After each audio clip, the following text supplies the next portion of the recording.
You're watching this on a day when the country didn't shut down completely, but it did falter. At 12:01 a.m. in Washington, the U.S. federal government slipped into shutdown. Hundreds of thousands of public servants were told not to come in. Others, air traffic controllers, law enforcement, hospital staff, report to duty without pay. Markets wobble, regulators go quiet, and routine data that tell us where the economy is headed may not arrive. It's a very specific story about what happened last night. It's also a signal, one of those small but telling indicators that a system is straining and shifting. The shutdown is the immediate news. It began because Congress failed to pass a bill to keep the government funded into the new fiscal year. Negotiations were real, deadlines were visible, and there were off-ramps. None were taken. This is the first federal shutdown in nearly 7 years. The last one ended in January 2019 after 35 days. That episode was partial. This one is broader, and it starts at a time when confidence, public and market, is already being tested. Here's the concrete picture. Agencies that rely on annual appropriations must halt non-essential work and furlough staff. Independent agencies with their own funding streams continue operating, but many of the bodies that handle daily, often invisible tasks of the state will slow or stop. The Securities and Exchange Commission is on a skeleton crew focused on emergencies. The Commodity Futures Trading Commission is pared down to a sliver of its workforce. IPOS and new exchange-traded products can't be greenlit. Rulemaking, reviews, and enforcement actions are narrowed to immediate threats. The gears still turn for critical safety functions, but much of the machinery is idling. The human side is stark. Up to hundreds of thousands of federal employees are furloughed without pay until funding resumes. Essential workers keep going without paychecks. Contractors, many of them small firms embedded in local economies, see invoices delayed and projects paused. The law now guarantees back pay for federal employees after a shutdown ends. Contractors do not have that guarantee. The financial strain lands unevenly and can become severe if the pause drags on. If you're wondering why markets care, consider the plumbing. Regulators who watch for fraud, market manipulation, and disorderly trading are running thinner. Some statistical agencies suspend or delay releases that investors and policymakers rely on: the jobs report, inflation data, GDP updates, and trade numbers. When those instruments go dark, central bankers, businesses, and funds are forced to navigate with partial visibility. Some traders lean on proxies, private payrolls, card spending data, shipping trackers, but those are complements, not substitutes. The result is more guesswork, wider error bands, and a tendency to move cautiously or to overreact. There's also a political economy angle. Shutdowns do not automatically cause recessions. The immediate hit is usually modest, and a lot of the measured loss is later recaptured when pay and work resume. Yet repeated brinkmanship changes risk perception. Investors build in a small, persistent premium for policy uncertainty. Families and small businesses learn to expect late payments, delayed approvals, and stalled permits. Over time, those frictions accumulate and shape decisions: where to invest, whether to hire, whether to expand. This is how a string of news stories becomes a signal of transition, not by one dramatic event, but by repeated tests of institutional reliability. If you zoom in on today's version of the state, you see a patchwork. The Federal Reserve and the FDIC continue operating because they're funded independently of Congress's annual appropriations. The Consumer Financial Protection Bureau stays open. Social Security checks go out. Medicare and Medicaid continue. But many front doors are closed. Permit offices, national parks, research labs, grant administrators, passport counters, visa processing queues at consulates abroad. Transportation workers and TSA officers show up to keep planes moving. They just don't get paid on time. It's a display of both resilience and brittleness. The mission continues, but the morale and household finances of those who deliver it are strained. The regulatory pause has knock-on effects you can feel even if you never interact with a federal office. A company considering an initial public offering will wait. Energy and industrial projects that need federal permits sit in line. Even mundane compliance reviews stop. If you run a small manufacturer bidding on a Pentagon contract, you may wait for the next tranche of funds to be obligated. If you're a researcher dependent on a federal grant cycle, you may miss a window that comes only once a year. If you're a farmer looking for a USDA loan or data release ahead of harvest, you're stuck improvising. Now, why connect this to a larger arc? Not because any one shutdown marks the end of a great power, it doesn't, but because persistent budget brinkmanship is one of those late cycle tells. Leading powers tend to expand obligations in good times, entitlements, tax expenditures, overseas commitments, regulatory mandates. When growth slows and politics polarize, updating the social contract gets harder. Taxes adjust more slowly than promises. Debt rises faster than comfort allows. Then the basic act of funding the state becomes a recurring negotiation over identity, distribution, and power. Shutdowns are the visible symptom. The United States remains the world's preeminent economy and military power. Its institutions are old, tested, and, so far, adaptable. The dollar is still the world's reserve currency. U.S. Treasury markets remain the deepest and most liquid. But these strengths coexist with vulnerabilities. A system that cannot reliably pass budgets imposes its own penalty. Beyond markets, it erodes domestic trust. If the state cannot promise continuity, citizens will work around it. Private alternatives fill gaps. Local governments try to backstop services, and adversaries take note. What does this instance reveal about the current moment?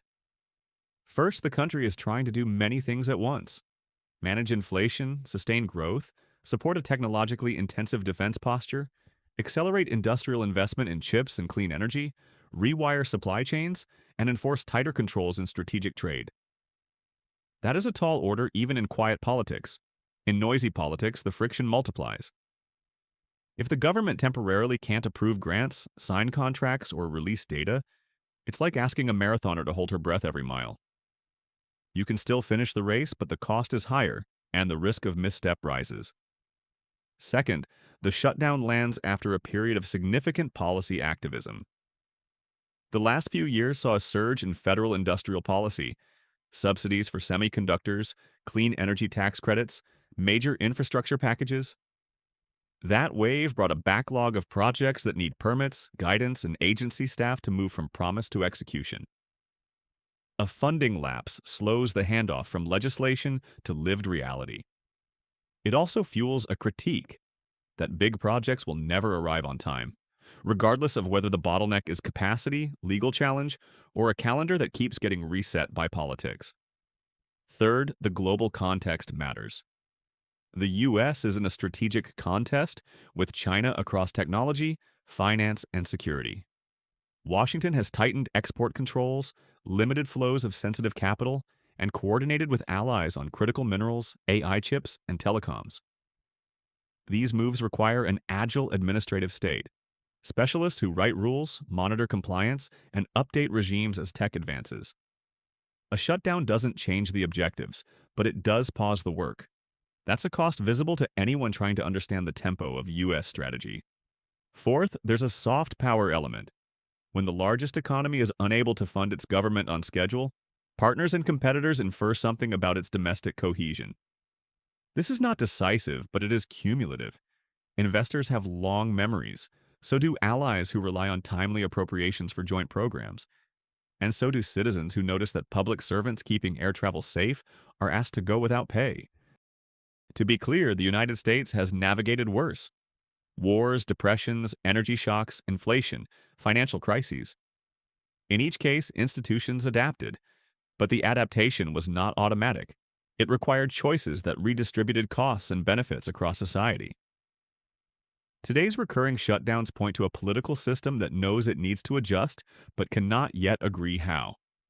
That is exactly what a transition looks like from the inside. Not collapse, but hesitation and improvisation. On the ground, the practical consequences will show up unevenly. If you're traveling, you might encounter longer lines as TSA morale dips, even if staffing levels hold. If you're in a city with a national park nearby, gates may close and visitor spending falls. If you run a biotech startup, an FDA review timeline might slip. If you're a graduate student waiting on federal research funds, you may have to bridge with personal savings or institutional support. If you're a parent in a program that depends on timely federal reimbursements, you may suddenly need a backup plan. For markets, the lesson is less about immediate GDP and more about ongoing discounting of reliability. Spreads widen at the margins. Gold can catch a bid. The dollar can slip. That's noise, but it's the kind of noise that repeats often enough to become music. As the data calendar goes dark, jobs, inflation, GDP, analysts pivot to private series, alternative indicators, and model-based nowcasts. Those tools are useful, but they also introduce new sources of error and bias, especially in real time. More uncertainty generally means lower risk appetite, tighter financial conditions than policy alone would imply, and more hesitancy from firms considering capital expenditure. There's a civic dimension too. Shutdowns ask essential workers to keep society functioning on trust alone. That trust is not infinite. While back pay arrives eventually for federal employees, the interim can mean credit card balances, missed rent, or emergency loans. For contractors and hourly workers, income lost is often income gone. Communities near large federal installations feel the pinch in restaurants, childcare, auto repair shops. If the interruption is short, scars are small. If it repeats, habits change. People switch careers. Agencies lose experience. Institutional memory thins. This is why episodes like today's are more than headlines. They are stress tests of national capacity. A country's power is not just aircraft carriers and GDP, it is the ability to make and execute decisions consistently, to deliver public goods, and to maintain trust that the rules tomorrow will look like the rules today. When that ability falters, even temporarily, it tells us something about where we are in the long arc. The Great Transition isn't a single date on a calendar. It's a period when multiple centers of power learn how to live with each other, while each struggles to keep its own house in order. So what comes next? In the near term, negotiations continue, and a short-term fix is common, a continuing resolution that kicks decisions a few weeks down the road.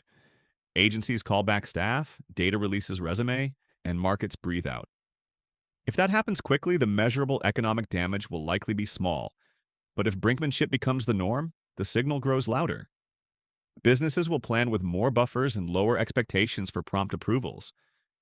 Households will hold a little more cash and a little less faith in the calendar. Partners abroad will hedge just a bit more. None of these by themselves change the world order. Together, over time, they shift how the system behaves. For the purposes of this channel, here's the distilled takeaway. Today's shutdown is a localized administrative event with national symbolic weight. It shows that even a powerful country can find routine governance strangely hard. It highlights the cost of polarization, not through slogans, but through missed paychecks, delayed data, stalled projects, and a quiet hum of uncertainty. Those are the textures of a transition era. And that's where I'll leave it today.